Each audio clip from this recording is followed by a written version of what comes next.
Okay, in 3, 2, 1. Welcome, NFL football fans. That time again. Time for another edition of NFL Football Talk. This is an Inside Sports production. I'm your host, Charles E. Smith Jr., and we got all the best coming at you this week. Remember, it is week 2 of the NFL season, so we're going to break down the games of week 2, take a look back at week 1. Also, a little something for you fantasy football players, and also our Gambler's Delight pick of the week. You won't want to miss that. So let's go ahead and get right into it. Now, as you know, I don't work alone here. I do enlist the help of only the very, very best. So let me go ahead and bring him in once again here, the pride of Rutgers University, the man many of you already follow on Twitter at Chris L Sports, and if not, you should be. He has some fantastic words of wisdom. Here he is, my main man, Chris Lardieri. Chris, what's happening out there? Charles, great to be back. Thanks for a tremendous introduction. I don't know how prideful I am to be an alumnus of Rutgers University at this point, losing to Eastern Michigan, but regardless, thank you. Great to have football back, and a lot of nice feedback about the podcast and the new format. So new season is off and running. Yep, there we go. So you know what? Let's get right into it. What do you think was the biggest surprises of the week? I mean, we had Kansas City really Alex Smith at the helm and really taking it to the New England Patriots in the fourth quarter, outscoring them 21-0 on the way to a resounding victory. Was it possibly your New York Giants laying an egg on Sunday Night Football? I think they got, it was 16-0 at the half. I think they only got 2 first downs. The yardage was 270 to 57. It was really horrible. The game was over after the first half. And what about Beast Mode making his return? And then all the injuries. So a lot of stuff happening in week 1. Yeah, can't say I'm totally surprised about the Giants, given the fact that I've been complaining about their offensive line for 2 years now. Once OBJ was ruled out, I think that all about summed it up. But the surprising thing about that is in a matter of one day, he's gotten tremendous leverage for a contract extension because he's essentially the whole offense. You talk about Brandon Marshall all you want. The guy was invisible on Sunday. I think for me, a couple things really stood out. The fact that the Chiefs went in there with Kareem Hunt, the over my shoulder, the latest SI cover jinx. I have him on my fantasy team. He had a great week. He propelled me to victory, and now I'm worried. But regardless, great first performance for a rookie running back, record-setting. And how about Alex Smith going into Foxborough and outplaying Tom Brady? And the Patriots kind of look mortal, I'd have to say. So haven't been walloped like this at home. I think since 1980 or something like that when they had a lead. I forget what the exact stat is. So that was surprising. And then you've got a lot of the same old. People talking about the referees. I do like the improved replay system where they go to the tablet and New York is consulted instead of going under the hood and wasting time. But regardless, some controversial calls in the Seattle-Green Bay game. And then, of course, the injuries. You look, David Johnson with the wrist out 2 to 3 months. So, these things are never going to go away. It's like Groundhog Day. You're going to have the same stories over and over in the NFL regardless of the year. Yeah, and then we look at, you talk about that SI cover jinx. Remember a few weeks ago, even though it's a different sport, but they had the Dodgers on the cover saying possibly were they the best team ever. And then what happens right now, they're mired in an 11-game losing streak. And David Johnson was on the cover of the NFL preview as the one back that everyone wants to stop. Now he's going to be out 2 to 3 months. So that SI cover jinx is really in full force. Now, then we look at the other significant injuries. Eric Berry, the great defensive back for the Kansas City Chiefs. The Chiefs won that game, but they lost him to the season to an Achilles injury. Also, Danny Woodhead, good running back. But he's been a little fragile in the last few seasons for the Baltimore Ravens. He's going to be out 6 to 8 with that hamstring. Allen Robinson, receiver for the Jacksonville Jaguars after their resounding victory. But Robinson, he was their 2014 first-round pick. And, he caught 48 balls, 80, and then 73 last year. When he caught 80, that set the franchise record. He also set it for touchdown catches with 14, so he'll definitely be missed. But a lot of big injuries that happened this week. Yeah, and it's not going to change. And a lot of it has to do with the fact that the preseason is essentially turned into one big practice, and these guys don't get the reps. But on the flip side, I understand OBJ hurt his ankle in the preseason. Ryan Tannehill got hurt. So it's come to the point where September is becoming like the real preseason. So yet again, down the road, I think this has ramifications when the collective bargaining agreement is up for DeMaurice Smith and the Players Association. Yes. Okay. So, and then a couple of running backs. First, we'll also congratulate Jason Witten. He caught a touchdown pass against your against your Giants on Sunday night. He became the all-time leader in receiving yardage for the Dallas Cowboys. But a couple of running backs that everyone's had their eye on. One is Adrian Peterson going to the Saints, and beast mode, Marshawn Lynch going to the Oakland Raiders. Beast mode going 18 carries, 76 yards. He looks as good as ever. But quite a different story there for Adrian Peterson and the Saints. And it looks like, is Sean Payton, is he ready to go from that vertical passing game to actually, he's got a good running game now. Mark Ingram and Adrian Peterson, he should be able to get something going, but looks like they got work to do there in New Orleans.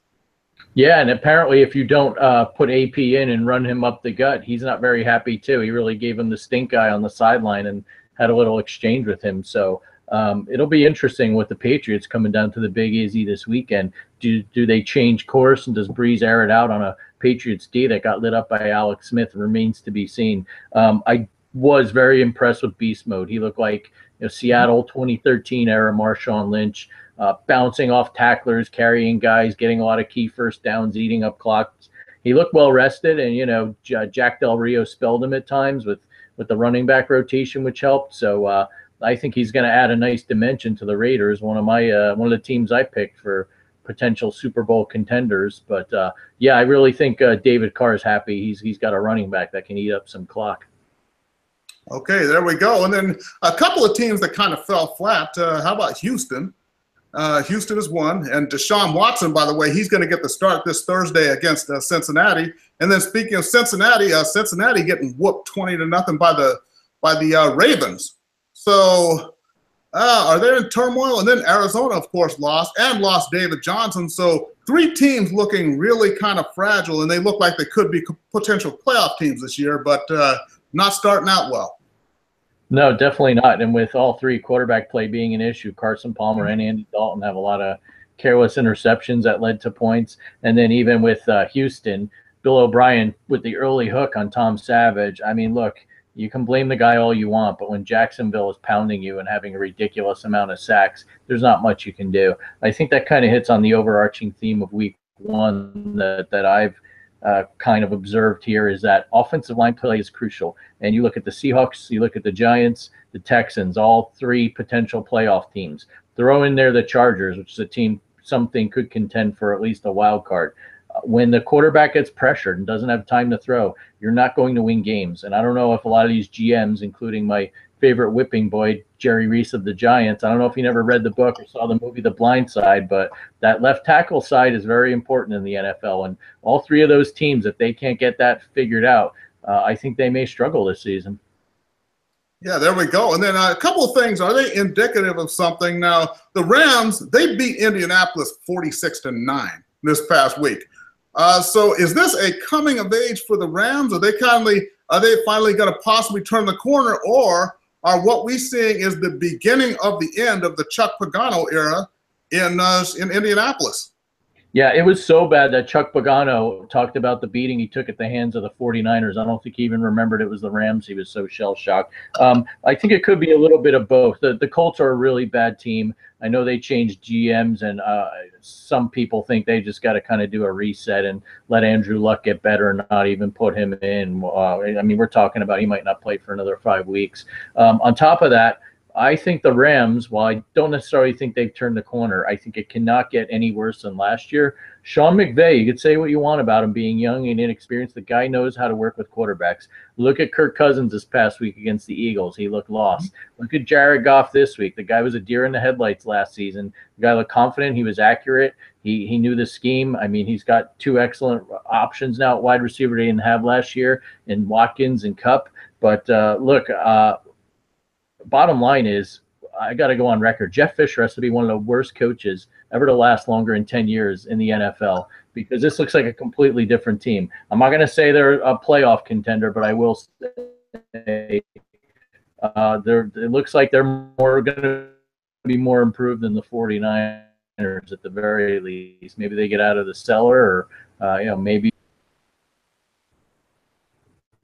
Yeah, I get you. So, anyways, well, with the Rams and, Jeff Fisher, that's one of the things I've asked some of my football friends and also you as well is some coaches, when they win a championship in any sport, you see this, but how long does it take for the residue of one single trip to the Super Bowl to wear off of some of these guys? I mean, Jeff Fisher, he took the Titans to the Super Bowl that one year and made untold millions as just a mediocre coach from that point forward.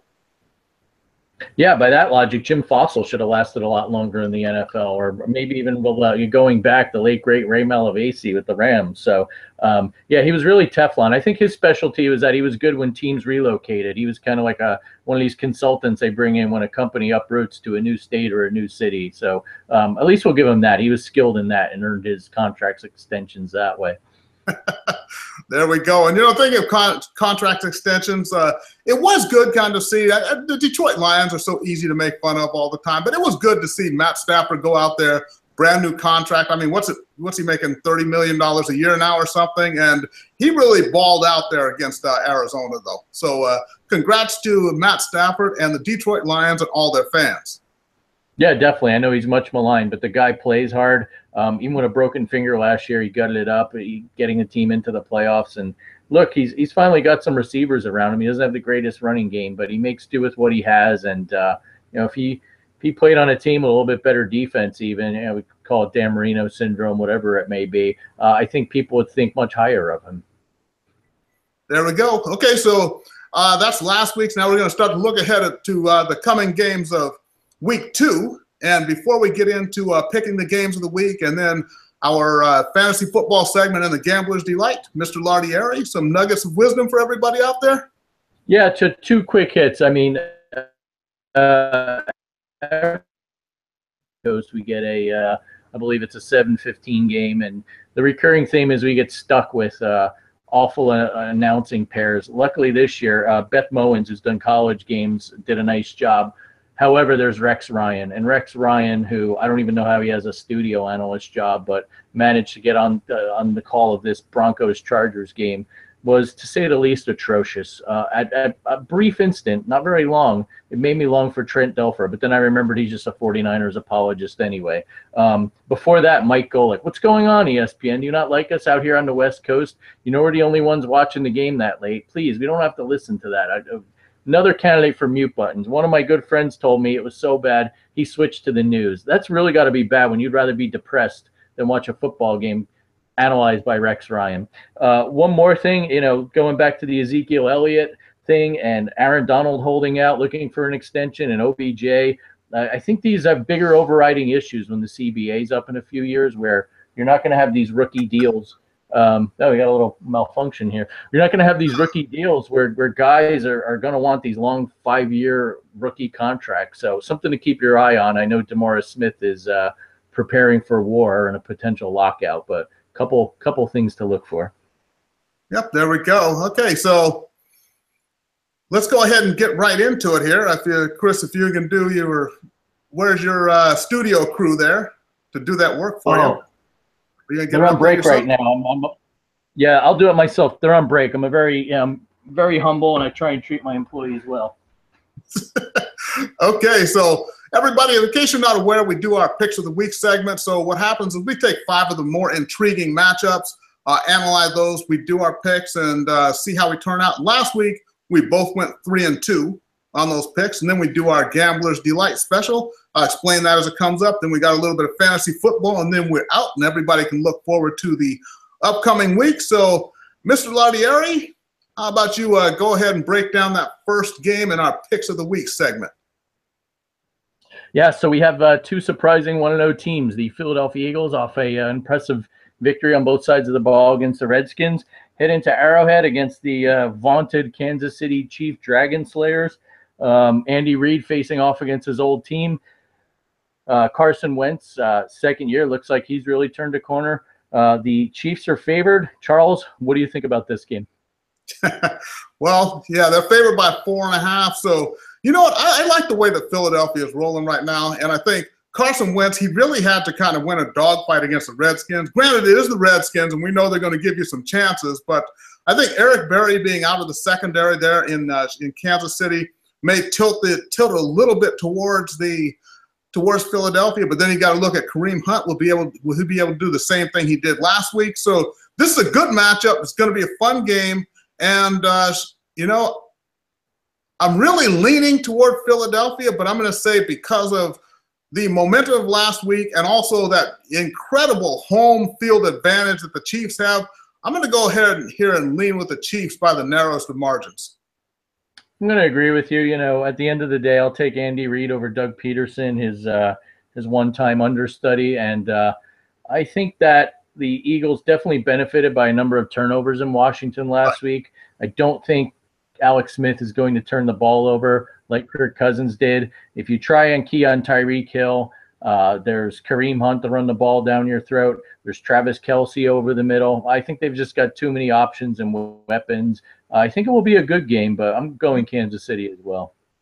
All right, so we do agree on that one. Then the next game, Minnesota Vikings, they're coming off a big Monday night victory over the New Orleans Saints. They're going to be in Pittsburgh to take on the Steelers. The Steelers, they did have a little bit of trouble with DeShone Kizer starting there for the Cleveland Browns, but, well, Minnesota, and I think they look energized. I still like Minnesota's defense, a lot of energy, rushing off the edge. They can cover at all three levels, so I like Minnesota that way, but Pittsburgh, they've got to be looking at this as the year that they finally get to the Super Bowl. New England is weakened. The whole kind of AFC looks a little wide open, so Pittsburgh, I think this can be a statement victory for them. Mr. Lardieri, how do you see this one? Then we've got Pittsburgh as a 6-point favorite here, everybody. But we're just picking. We're not picking against the spread. Yeah, got it. I'm going to lean towards the Steelers here. While I am impressed with the improved offense of the Vikings, Sam Bradford distributed the ball well. Dalvin Cook, one of the rookies I thought to look out for this year, is really going to be a great addition for them. I like the way he ran against the Saints. Ultimately, I think the Steelers with Le'Veon Bell, Antonio Brown, and now Jesse James emerging at tight end, I think that's just too much for the Vikings defense to handle. Look, for whatever reason, the Steelers love going into Cleveland and making things more interesting.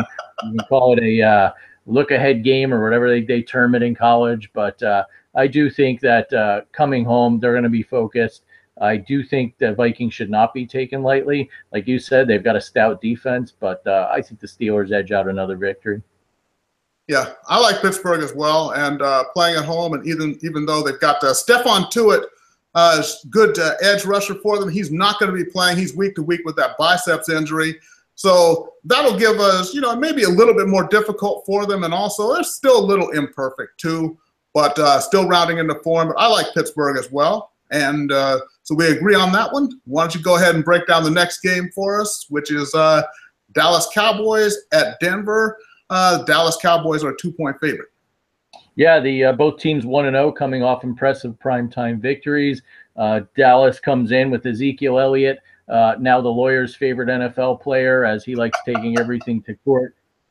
Looks like he'll be playing again this week, barring the People's Court or Goodell getting involved. I do like the way Trevor Siemian played on Monday night. I think he managed the game a lot better. C.J. Anderson ran well, which I think is a positive surprise for the Broncos. Their D with Von Miller, especially on the edge, gave Philadelphia. I'm going to go with the Cowboys as much as personally. It pains me. I do think Elliott adds a tremendous dimension to that offense. He just ran the Giants defense, which played a good game. He just ran them ragged. They ran out of gas by the second half. Not entirely their fault when your offense isn't doing much. And I think the Dallas D was improved. Sean Lee had a great game. The pass rush was there. I think this could potentially be a low-scoring game, but given that they were going into the Mile High City early in the year, weather won't be a factor. I think the Cowboys pull it out. Well, the weather's not a factor, but that thin air is, and I think the lack of oxygen may get to those boys from Big D up there in Denver. I'm going to go ahead here with Denver. I like Denver's defense to step up to the challenge and stop Ezekiel Elliott. Of course, you don't stop him. You can only hope to contain him. I think Von Miller and the boys will do that. Jamal Charles in the running back in the backfield for Denver. I think this is going to be a good game, possibly the game of the week, well, except for the one that we're going to pick next, or maybe the one after that. But anyways, I'm going to go ahead with Denver here by the narrowest of margins for a narrow upset victory here over the Dallas Cowboys.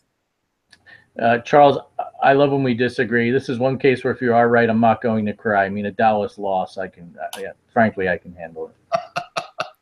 Yep, I bet you can. Okay, now the next game we've got the Green Bay Packers going into Atlanta. Atlanta opening that new stadium, which from what I understand, there will be no artificial crowd noise pumped into it. It will be the actual people in the stands making the noise, and you guys can look that one. You can Google that one if you like. But that's why I've got the Atlanta Falcons flair on today, the black and red.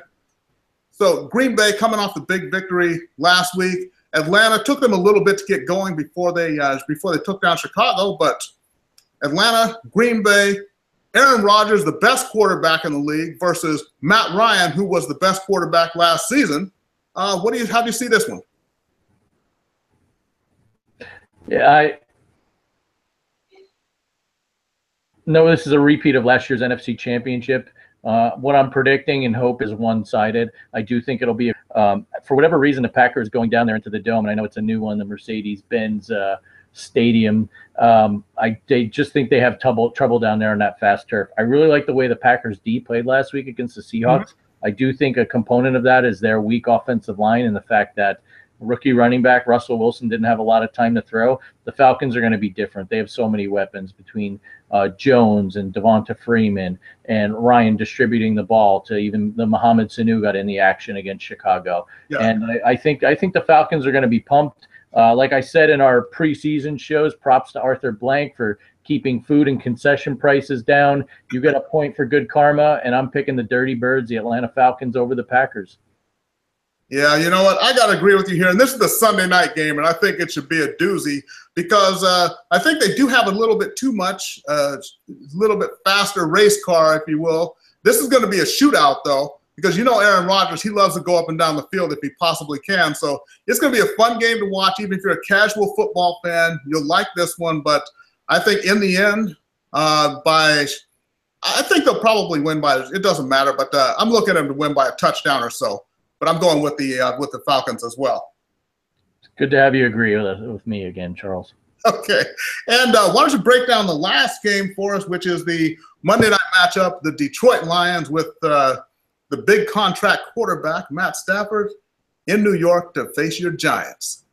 Lions come in getting 3.5 points, a rematch of a key game last December down the stretch in the Meadowlands. I don't like the way the Giants played, as we hit on earlier. The Lions, their offense looks like it's clicking. Remains to be seen with the defense. At the end of the day, I think if Odell Beckham doesn't play, this is a no-brainer. Even if he does, I'm not quite sure he's at 100%. I know it's a home game for the Giants, but last year Stafford went in there with a broken finger and nearly beat that team. If it wasn't for a late, great catch by OBJ, outcome could have been different. Going to go with my head and not my heart. I'm picking the Lions. I know they're getting 3.5 points, which is also interesting to me, but I think Matt Stafford goes to 2-0 this year with that big money. Yeah, very well could be. And this was when I was on the fence all day. I was kind of thinking about this game, but I was leaning Giants, and I hate to go with the whole thing of if so-and-so plays, then I pick this way. If so-and-so doesn't play, I pick this way. But I'm going to go ahead and, I like your reasoning as far as with Odell Beckham. If he plays, even if he does, he's not going to be at 100%. So I think that's going to be the difference there. And that Giants offense, even with him, though, I think they've got work to do. They may be okay later in the season, but right now that offense is out of sync. And the Detroit Lions, they're hitting on all 8 cylinders. So right now, this matchup, I think, favors the Lions. I'm going to go ahead and pick Detroit. Yeah, I mean, the Giants' running game is really anemic, and I think that's going to hurt them, but definitely in the near term. Yeah, definitely some tweaks that need to happen here. So there's our picks of the week. Philadelphia at Kansas City. We both pick Kansas City. Minnesota at Pittsburgh. We both go with Pittsburgh. Then we split Dallas at Denver. Chris goes with Dallas. I'm taking the hometown Broncos. And we both think Atlanta will prevail over Green Bay. And then we're taking Detroit to beat the New York Giants and then that road game there. So let's go ahead and jump on into the Gambler's Delight pick here. So we're going to take, in case you're in Vegas, you got $20 that's burning a hole in your pocket. You're right near the sports book. One football game, one football-based bet that you have to make. Maybe a game. It could be an over-under. We kind of give our advice here. Last week, Mr. Lardieri said to take the Lions, And he got that one. So all you who won money in Vegas, you can mail a check to Mr. Lardieri. He takes a 10% commission, I think. And then myself, I did say to take the Saints against Minnesota. I was wrong about that. But then again, if you listen on our season preview shows, I said whenever the Saints play, just play the over. Now the over and under was 47.5. They did combine for 48 points. So if you play both of those, you probably broke even. Chris, what do you think? Yeah, What's the Gambler's Delight pick of the week? You know what? I'm just double checking my lines here. I'm going to go off of a. I like, as you know, my theme is I like to pick underdogs. And as at last check here, we've got the Miami Dolphins who avoiding Hurricane Irma, and our thoughts and prayers, and we're thankful. I've got family down in Florida on the Gulf Coast that are safe. Luckily, it's not as devastating as Harvey was, it appears. So the Dolphins have been out here in Oxnard practicing where the Cowboys were. I know it must be hard for them to be uprooted and worried, and in some cases away from their family and friends. But given the way the LAC, not the Los Angeles Clippers, but the LA Chargers played on Monday night, and the fact that the Dolphins are coming off essentially a first ever week 1 bye week, they're getting 4.5 points. I'll gladly take it. At the very least, I think it could be a close, low-scoring sort of affair. Jay Cutler coming out of semi-retirement, not sure how he'll run the offense. Right. So look at it this way. The Dolphins either lose by a field goal, as the Chargers are accustomed to, or they win outright. But I'm getting points. I'll take them. I think they're accustomed to the nice Southern California weather and the Pacific time zone. Good luck to them. I think they win outright in front of a game at the soccer stadium known as StubHub Center. There you go, everybody. So there, if you're at the sports book, remember you might want to put a few shackles there on the Miami Dolphins getting 4.5 against the Chargers. And I'm going to go with a different one here. I've got the Thursday night game, Houston at Cincinnati. Two teams trying to get right here. Deshaun Watson, a rookie quarterback, is going to be starting for Houston. Cincinnati is coming off of that embarrassing loss to the Baltimore Ravens. You got two teams with pretty good defense, and especially Houston there, who probably has a little better defense than the Bengals, especially with Vontaze Burfict out right now. So I'm going to say now the over-under there is 38, so they're not expecting a whole lot of scoring anyways. I'm going to say even with that, play the under. What you're going to see is a careful game from Cincinnati, and also with that rookie quarterback, Deshaun Watson, starting for Houston. I think they're going to play rather conservatively. Neither one's going to want to open it up. And Cincinnati desperately not wanting to go to 0-2. I think they're going to be a really carefully played game. It may not be all that exciting, but play the under. Houston at Cincinnati. I like it, especially when you have two teams afraid to lose. That's always a good formula. There we go. Okay, that's our Gambler's Delight picks. So now for all of you fantasy football players, I'm going to turn it over to Mr. Lardieri, who's got many, many, many, many, many years of experience here. Fantasy football delight. Chris, what's up with that? Well, I've got, I believe it's 20 years now, which I'm sure my wife is so thrilled about. But regardless, with Kareem Hunt on my fantasy team, I still don't think it makes me an expert. I just got lucky that other running backs were chosen in front of him. That said, my formula of trying to get guys that are the clear starter, look, it paid off. Had a phenomenal game, but if you look around the league, Leonard Fournette, for instance, had a nice game in his first game in the NFL, but he's the featured back. So keep that in the back of your mind as the season goes. Look, we're here now, week 1. Your waiver period may already be open, or you may be looking at some potential ideas on who to drop or who to pick up this week. Some of the hot names, for instance, are Tariq Cohen, running back with the Bears, who really looks like he's going to take some carries away from Jordan Howard, who dropped a potential game-winning touchdown, by the way, which isn't good. Kerwin Williams is apparently for now the replacement for David Johnson in Arizona, which brings up another point. If you've got a number 1 running back, always handcuff him with their backup. I've got Sharkhandrick West. Not only does he have a great name, he can run the ball. He knows the offense. Heavens forbid if Kareem Hunt gets hurt or the SI jinx really does kick in.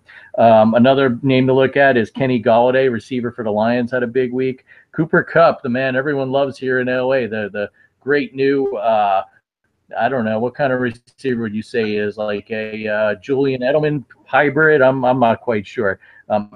Alex Smith has also been pushed down effort. One thing I'll say, these are going to be popular names. There's a thing in fantasy football called FAB, your free agent allocation budget. You're allowed a certain amount of pretend dollars when you bid on guys to pick them up off waivers. You've got to kind of do the prices right. In this case, bid more to get your waiver claim won. Don't go overboard spending money on these guys. If you can get them, great. But there are other players out there that you can get cheaper that longer term. I'm more of a value investor like Warren Buffett per se. Some of these deeper names to keep an eye on. In some leagues, you look at like quarterback. Carson Wentz may still be available. Not a lot of people are high on him. I know you're going to want to check me into a mental facility, but Jared Goff has a couple nice matchups coming up, including against the 49ers in a couple weeks. If your quarterback gets hurt or you think he's got a bad matchup, not bad to pop in there. It looks like Jared knows how to throw the ball, and like what we saw last year. In Jacksonville, like you said, with receiver injuries, Allen Hurns, someone we forgot about, another guy who might be starting along with Marquise Lee. And then on top of that, you've got with the Chargers, Travis Benjamin, signed him as a free agent last year, didn't do a heck of a lot. It looks like Phillip Rivers likes him as a deep threat. He scored a touchdown last night. Finally, with as you mentioned earlier, with the Saints, there's a rookie named Alvin Kamara out of Tennessee. He got some looks last night while Adrian Peterson threw his temper tantrum on the sideline. Keep your eye on him. Another one final thing to remember, defenses. I had the Steelers defense this past week, and in the first quarter, they blocked a punt and scored a touchdown. That's gravy right there. I get 6 points for doing nothing because the Browns don't know how to execute a punt. What you want to do from week to week, if you don't like your defense, go out there, see who's in free agency, pick one up. We said going in our AFC preview, watch out for the Ravens defense. They're a great option, especially because they play the Browns this week. You've got the Rams, who scored a couple touchdowns last week, albeit against a glorified Pac-12 school in the Colts. But, they play the Redskins this week, and Kirk Cousins, we know he likes forcing the ball and turning it over from time to time. The Buccaneers coming off bye, playing the Bears. Mike Glennon, hey, he's probably due for at least turn the ball over. And then finally, you've got to remember this. Any team playing the Jets this year, look, they've outright said they're tanking the season. They want Sam Darnold or Josh Rosen, whoever the case may be. Go find whoever's playing the Jets that week and pick up that defense. This week, it's the Raiders. I'm sure if they're out there on waivers, you'll thank me later. I don't think Josh McCown strikes fear in the hearts of anyone, Charles. So I know it's a lot, but there's a lot going on in week one with all these injuries, especially with David Johnson. So don't panic. Keep your eyes open. If you don't get anyone in a winning bid, just wait and see who clears waivers. Sometimes people will drop established players who had one bad week. Okay, and then, when you talk about David Johnson, well, from what I understand, the Cardinals are picking up Chris Johnson, who once ran for 2,000 yards, 14 years ago or something. But anything there? Yeah, I believe they signed him tonight, and he knows the offense, and he was there in training camp.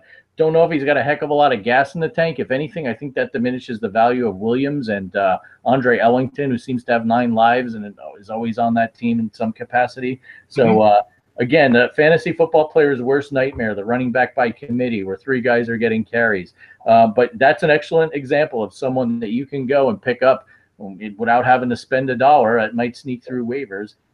Pick up Chris Johnson, wait for a couple weeks. Who knows? By the middle of the season, he may be the starter. Like I said, Jordan Howard's a perfect example of that last year. He may lose his job this year. So fantasy football is very dynamic, always changing. I know people think it's about sitting there and staring at the scoreboard on Sunday, but got to pay attention to a lot of these things, right down to even depth charts and coaches who, put someone in the doghouse one day. Changes a lot of things. There you go. Okay, everybody. Remember, you can follow me on Twitter at The Inside Sports and follow Chris on Twitter at Chris L Sports. The show is NFL Football Talk. This is Inside Sports production. Remember, we're here every week throughout the season and through the Super Bowl as well. And for those of you who are NBA fans, remember Gerald Glassford and Anthony Barbarin will be starting up in about a week or so. They'll be doing a weekly NBA show. So Inside Sports is really one-stop shopping here. And before we sign off, Mr. Lardieri, final words of wisdom? Yeah, a lot of people have talked about, the NFL's not as good and the games are boring this week. And like I said earlier, teams are kind of getting the rust off.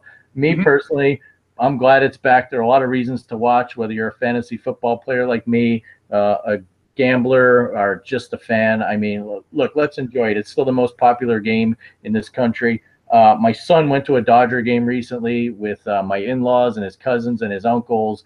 And I think it took about 2 hours to play 4.5, 5 innings of baseball.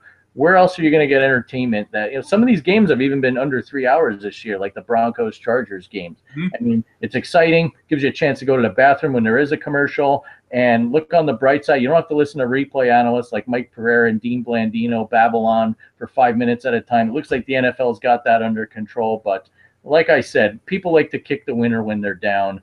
I really don't care if the ratings were down. I know a lot of people were watching the Hurricane, but I think honestly with the Patriots losing, this is a wide open season and even more reason to watch the NFL.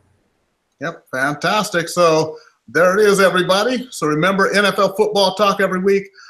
For Mr. Chris Lardieri, I'm Charles E. Smith Jr. Thank you for joining us. We'll see everybody next week.